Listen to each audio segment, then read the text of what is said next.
Hi everyone. The following presentation is a brief summary and analysis of Act 1, Scene 5 of the play Hamlet.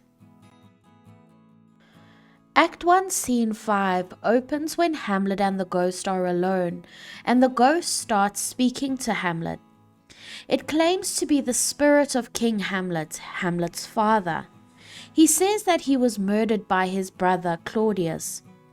The ghost explains to Hamlet that the official story told to the whole of Denmark was that while he was taking a nap in his garden, he was bitten by a snake. However, the ghost of King Hamlet claims that the real occurrence was that Claudius poured poison into his ear, killing him instantly. He states, "The serpent that did sting thy father's life now wears his crown." In other words, the metaphorical snake here is Claudius. The ghost of King Hamlet also explains that because Claudius murdered him before he had a chance to confess his sins before he died, he has been sent to purgatory. In the Catholic doctrine, purgatory is a place of suffering whereby the souls of sinners have to make amends for their sins before going to heaven. The ghost of King Hamlet divulges the appearance or the facade Claudius has created for Denmark and reveals the reality of his death to Hamlet. The ghost proceeds to command Hamlet to seek revenge against Claudius for murder and for corrupting Hamlet's mother Gertrude. However, the ghost gives Hamlet specific instructions not to harm Gertrude in any way. The morning comes and the ghost disappears. At this moment, Hamlet promises to do nothing but seek revenge. I want you to keep this in mind and ask yourself later in the play if Hamlet sticks to this promise as fervently as he vows now. Hamlet curses Gertrude by calling her a most pernicious woman. Pernicious means destructive and harmful.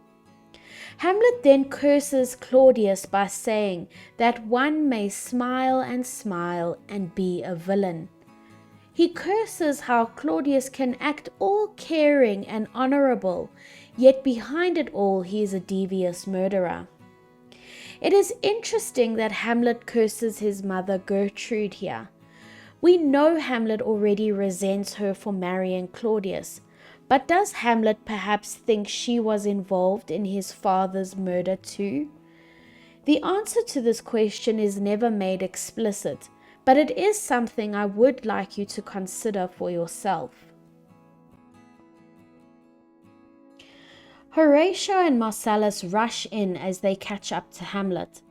Hamlet refuses to tell them what happened and what the ghost revealed to him. However, he does admit to them that his plan of action is to pretend to be insane. At this, he makes Horatio and Marcellus swear by his sword that they will keep quiet about the night's events. What is interesting here is that as soon as the reality of King Hamlet's death is revealed, Hamlet decides to hide behind the appearance of his insanity.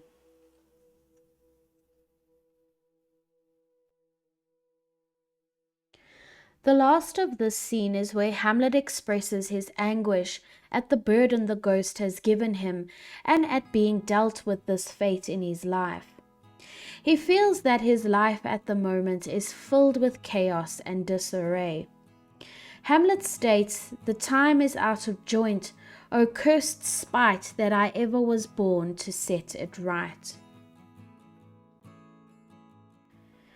Thank you for watching this presentation on Act 1, Scene 5 of Hamlet. Please be sure to subscribe to my YouTube channel.